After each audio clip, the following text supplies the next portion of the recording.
Well, it's our autonomic nervous system, so it's behind everything. And I hate to put it that blanket wide, but yeah, I mean it is, yeah. And what I would say is when you go into, if let's say again coming out of shutdown and into your flight fight energy, the sensations of flight fight might be reminiscent of the thing that you went through. So, are you reenacting it on purpose? No, I don't think so. But what's going to happen is as you feel those feelings, those danger feelings, in your mind, it's going to go to the event. So, because your mind is like, these feelings feel like this thing that I went through years ago or 2 weeks ago or whatever it is. So, in that sense, yeah, it's very much connected. Even when, sorry, I have kids in the background. You might have heard them yelling. Even in, like when you're asleep, I think what happens, and I've seen this with Peter Levine, I believe he's mentioned this, but even when you're asleep, your autonomic nervous system tries to self regulate. And you may have these feelings come up, these sensations in your sleep, and your mind is going to go to nightmares, potentially, if it's too much. So, yeah, it has a lot to do with it. I also believe that people do what they're familiar with, even if it's painful. So, as we feel these sensations come up in our system, we might go to something familiar, which might be drug use, which maybe what the drug use gives us is relief from whatever we're going through, but it also might give a feeling of connection. Or some people say that the drug is like their relationship or their feeling of love. So is that reenactment? Maybe. I think we go to what is comfortable, predictable, familiar, even if it's painful. So that could be self-perpetuating in and of itself.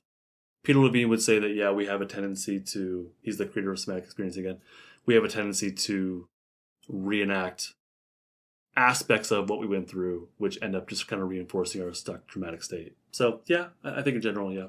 I like to get as close as I possibly can to, for myself and for my clients, to the experience within them, the sensations within them.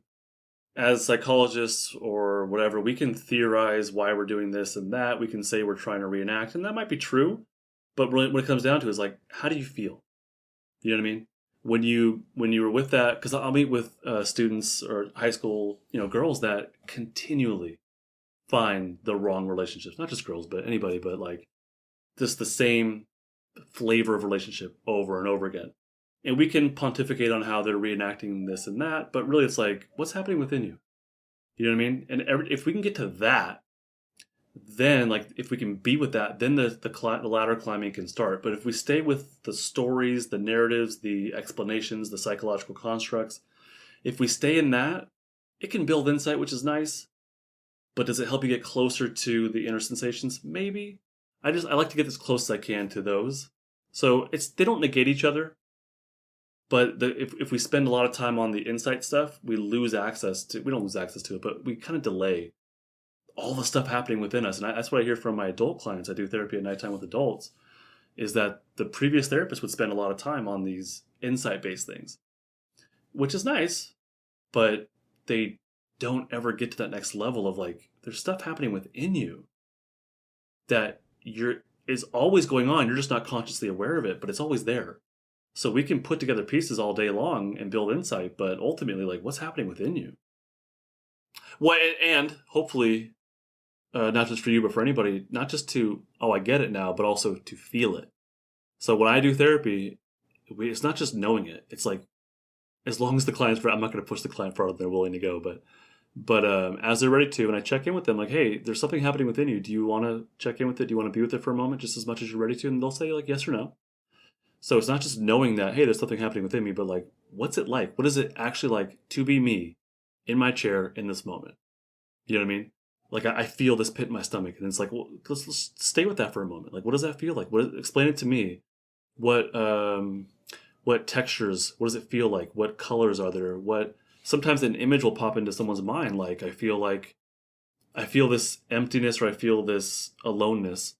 And the image that comes to their mind might be, I'm stuck in a basement and I hear a drop of water. This was a client actually told me, I hear some water dropping and there's just one light bulb, and it's very specific, one light bulb on above me. So it's like, can you go into those images and explain what it's like to be in the image?